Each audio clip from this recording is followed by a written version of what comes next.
Ansbach, the 14th of December, 1833. Snow drives sideways through the bare avenues of the court garden. A young man breaks from the trees, one hand pressed beneath his coat, staggering, falling, rising again. Behind him the path is empty, no one follows. He runs toward the lights of the town, with a wound in his chest and a riddle no one will ever solve. Rewind 5.5 years. Whit Monday, the 26th of May, 1828. Nuremberg is half empty, the workshops shut for the holiday.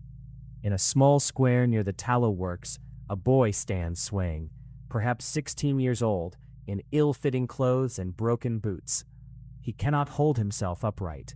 He does not seem to know where he is. A shoemaker, crossing the square, stops to look at him.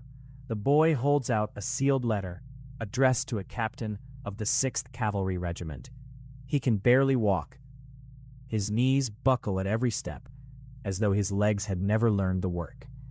He weeps without sound and repeats one sentence again and again. The sentence is this, that he wants to be a cavalryman, as his father was. Beyond it, he has almost no speech at all. He points at his feet. He points at horses and says the word for horse. Bystanders gather around him, and someone leads him away through the streets toward the captain's quarters. The captain is not at home. When the letters are opened, they tell a strange tale. One, from an unnamed laborer, claims the child was left at his door in 1812 and never allowed outdoors since. The other, supposedly from the boy's mother, names him Kaspar. Both, investigators noticed, appear to be written in the same hand. At the police station, he is given pen and paper. He grips it awkwardly and writes 2 words in a clear practice script. Kaspar Hauser. He can write his name and almost nothing else. He understands almost no question put to him. It is said he reached for a candle flame and burned his fingers, astonished that light could hurt. That night, he is locked in a room in a tower by the castle gate, among the town's petty offenders. The jailer's family watches him with astonishment. He sleeps sitting upright, hardly moves, and shows no fear whatever of the cell. Confinement, it seems, is the only condition he has ever known. He will eat nothing but bread and drink nothing but water. Meat makes him violently ill. The smell of wine, of coffee, of a cellar, of a churchyard turns his stomach. Physicians examine him and find a healthy young man whose legs are strangely underdeveloped, as though he had spent his entire life seated. Observers record what seem impossible sensitivities. He can see in near darkness, pick out faces at distances others cannot, name colors in the dusk. Loud bells cause him pain. Thunderstorms terrify him. Some doctors record all of this soberly in careful notebooks. Others begin to suspect a very clever performance. The mayor issues a public notice describing the foundling and asking anyone with knowledge to come forward. Nothing comes. The city formally adopts him and pays for his keep. Visitors climb the tower stairs to stare. Officers, professors, ladies of society. Nuremberg has acquired a curiosity, and Europe is beginning to hear his name. In the summer, he is placed with Georg Friedrich Daumer, a schoolmaster and philosopher who becomes his teacher and guardian. Under that roof, Kaspar learns language with startling speed. He draws with real skill. He rides, and rides well, as though the saddle were a homecoming. And slowly, in halting sentences, he begins to describe where he came from. He says he has always lived in a small dark room. He never saw daylight, never heard a human voice, never knew that other people existed. He could not stand fully upright in it. He slept on straw and woke to find bread and water beside him. He believed, he says, that the world was that room. For company, he had 2 small carved wooden horses and a wooden dog, and ribbons to decorate them. He played with them for hours in the dark, unable to see, learning their shapes with his hands. When he first described all this to Daumer, he wept. It is the only childhood he claims to remember. Sometimes, he said, The water tasted bitter, and he fell into a heavy sleep. He would wake to find his hair and his nails cut, and his straw changed. At last a man came whose face he never saw, guided his hand across paper until he could write his name, and taught him the sentence about the cavalryman. Then the man carried him out.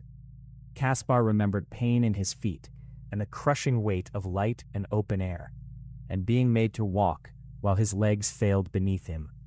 He remembered no road, no village, no face. He was set down in a city he had never heard of, holding a letter he could not read. Nuremberg divided at once. Some saw a boy raised in a dungeon by a crime almost beyond imagining. Others saw a peasant fraud with a talent for tears. He was vain, they said, and hungry for attention. Both camps had evidence. Neither could explain who would go to such lengths, or why. Anselm von Feuerbach, one of the great jurists of the age and president of the Bavarian Court of Appeal, examined him closely. He came away convinced. He called the case a crime against the life of a soul, not a murder, but the theft of a human being's entire existence. On the 17th of October, 1829, Kaspar was found in the cellar of Dahmer's house, bleeding from a cut across his forehead. He said a hooded man with a blackened face had struck him and had spoken that he must die before he left the city of Nuremberg. The gates were watched. No one was ever found. From then on, he lived under guard. He was moved from the Dahmer house to another family, and then to the household of Baron von Tucher, who found him truthful but troublingly vain. The wound healed to a scar. The doubters said he had made it himself to be interesting again. The believers said the hunters had found him. In April of 1830, a pistol shot rang out in his room. He was found with a wound to the side of his head and said he had climbed on a chair, fallen, and pulled the weapon down from the wall. It was another injury with no witness. The pattern was becoming familiar to everyone. Then came an English aristocrat, Lord Stanhope, who arrived with money, flattery, and a genuine passion for the mystery. He showered the boy with attention, spoke of taking him to England, and paid for his custody. He traveled abroad in search of Kaspar's origins and found nothing at all. His enthusiasm slowly began to cool. At the end of 1831, Kaspar was sent to Ansbach, some 40 kilometers to the southwest, and lodged with a strict schoolmaster named Meyer. Stanhope's visits grew rare, and then stopped. The famous foundling became a copy clerk in a provincial court office, filling ledgers in a careful hand. The world had begun to lose interest. In May of 1833, his greatest protector, Feuerbach, died. The household around him grew colder. Meyer thought him a liar. He wrote that he was lonely and unhappy. He was 21 years old, and he still had no past at all, no birthplace, no family, no certainty about a single day before that square in Nuremberg. One theory refused to die. It held that Kaspar was the hereditary prince of Baden, born in 1812, exchanged in his cradle for a dying infant so that another branch of the family might inherit the throne. It explained the money, the secrecy, the silent captors. It has never been proved and never quite disproved. December of 1833 closed cold and gray over Ansbach. Snow lay in the court garden behind the palace, where clipped hedges ran between rows of bare limes. Kaspar walked there often. He had been told, he later said, that a stranger could tell him the secret of his mother, if only he came alone. On the 14th, in the failing afternoon light, he went into the garden. A man was waiting. The man offered him a purse, and as Kaspar reached for it, drove a blade into his chest. Kaspar ran.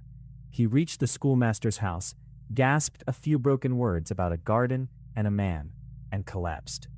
Men went out with lanterns into the dark and the snow. They found the purse where he said it lay, violet-colored silk, holding a small paper folded into a triangle. On it, written backwards so that it could be read only in a mirror, was a message from someone claiming to know where Kaspar had come from. The note gave initials, a border, a river. It gave nothing that could actually be followed. The garden yielded no attacker, and the accounts of the tracks in the snow have been argued over ever since. Some read the whole thing as a killer's taunt, others read it as a young man's last fatal performance. For 3 days, he lay in fever, insisting that he had not done it to himself. He was frightened, then calm, then confused. On the 17th of December, 1833, Kaspar Hauser died. He was about 21 years old. The blade, the doctors found, had gone deep into the liver. They buried him in the town cemetery at Ansbach, beneath a Latin inscription calling him the riddle of his time, his birth unknown, his death mysterious. In the court garden, a stone was raised where he fell, saying that here a mysterious one was killed in a mysterious way. The stones say everything the investigation could not. Nearly 2 centuries later, scientists tested bloodstains and hairs said to be his against descendants of the House of Baden. One analysis appeared to exclude the connection. Another, using different samples, could not rule it out. The results contradict each other. The oldest question in the case stands exactly where it stood in 1833. Somewhere, a child may have been kept in the dark for years, for reasons no one ever wrote down. Or a lonely young man may have invented a past and then died inside it.